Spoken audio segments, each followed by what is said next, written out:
Attention, Patriots Nation. Breaking news straight from the heart of Foxborough.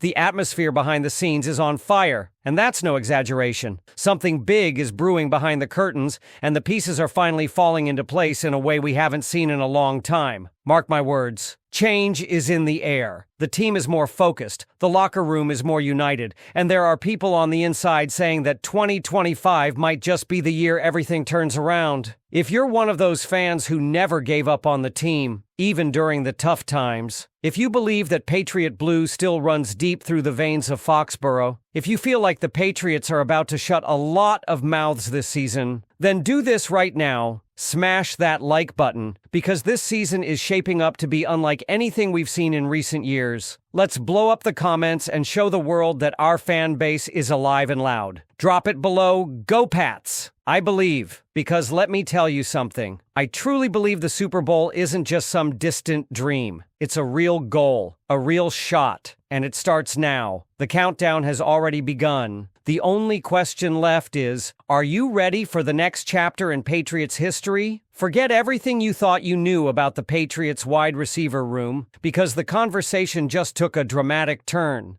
Just when it seemed like the Patriots were settling into a revamped offensive identity with names like Stephon Diggs, Kyle Williams, and Matt Collins injected into the mix, three unexpected names have surfaced as potential trade candidates.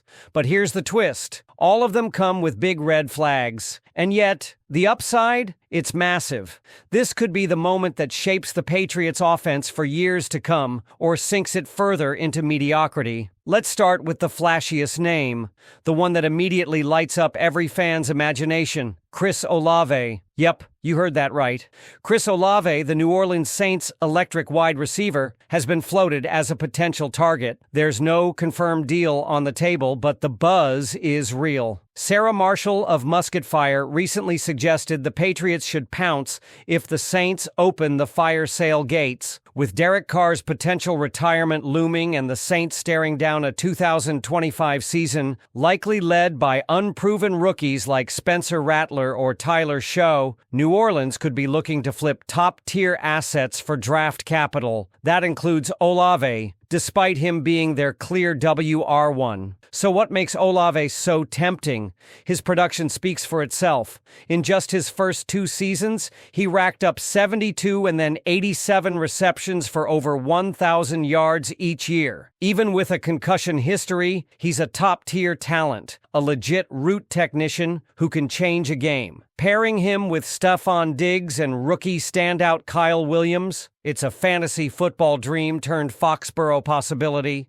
The Patriots would instantly become a matchup nightmare. Drake Maye would be surrounded with the kind of weapons rookie quarterbacks can only dream of. But here's the million-dollar question, or rather, the first-round pick question. Is he worth the price? As the 11th overall pick in the 2022 draft, Olave has lived up to expectations. That means the Saints won't let him go for cheap. Think first-rounder, maybe more. And that's where the brakes slam on this dream. Giving up a first-round pick for a wide receiver with a known concussion history is a high-risk play. It's not just about the player, it's about the price. Patriots insider Brett Alper didn't mince words. He wouldn't do it. Not even close. His take? You can find a diamond in the rough in the draft. I'm not about it. And he's got a point. With $67 million in cap space, why not target a healthy, experienced free agent like Amari Cooper? Sure, he's older, but the cost? Significantly lower. Then we come to a name that sends shivers down fans' spines, but not for good reasons. Treylon Burks. The former first-round pick for the Tennessee Titans was supposed to be their A.J. Brown replacement. Instead, he's been a massive letdown. Injuries. Inconsistency. Just 4 catches in 2024. That's not WR1 material. That's barely roster-worthy. Let's be brutally honest, Burks has been a bust. In 3 seasons, he's missed 24 games, tallied only 53 receptions,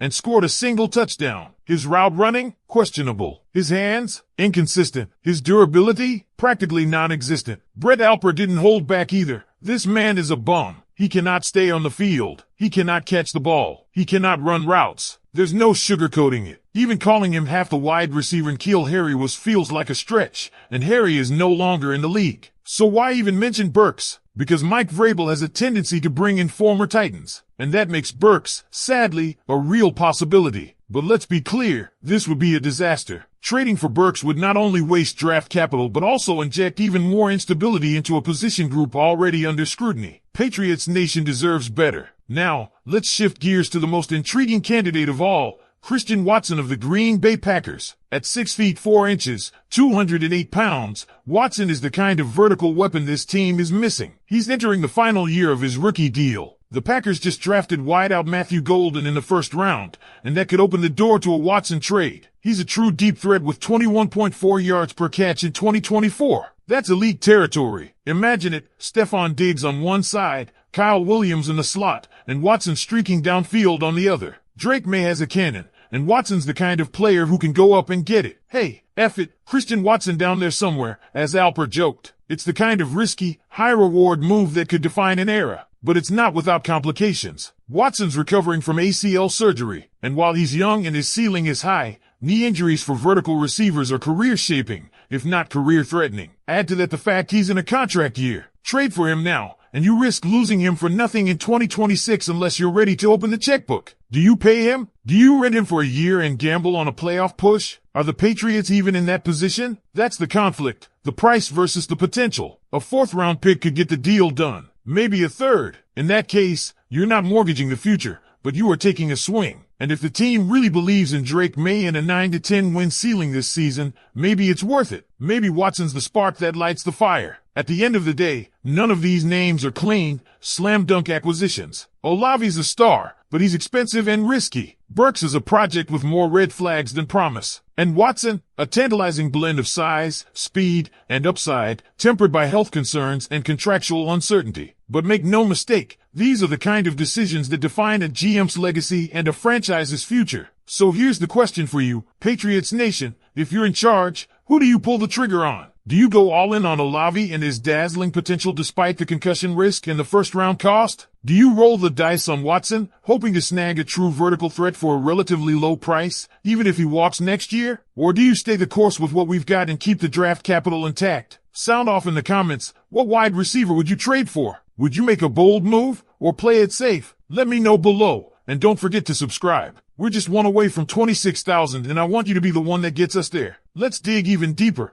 because the implications of these potential moves extend far beyond just the 2025 season. We're talking about the trajectory of this franchise, whether it rises again into the elite tier of the AFC or continues its slow crawl through rebuilding purgatory. These wide receiver decisions are about more than stats. They're about identity. Think about where this team stands right now. You've got a rookie quarterback in Drake Maye, a player loaded with talent but in desperate need of reliable targets and a system that supports his development. He's not Tom Brady, not yet. He's not even Mac Jones circa 2021. But he could be something special if the Patriots give him the right tools. Right now, the wide receiver group is better than last year, no doubt.